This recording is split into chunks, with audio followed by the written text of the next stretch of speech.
Ayan mga kananay, gusto niyo talagang tumingin sa video, oh. Ikita yung sarili niya, oh, tinuturo pa. Ah! Ayan, yan ang panglibang ko sa kanya.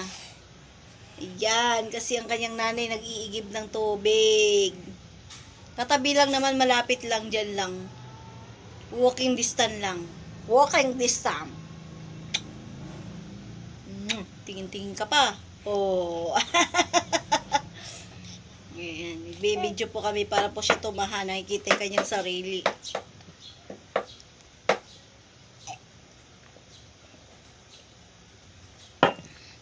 Walking distance. May duyan po siya.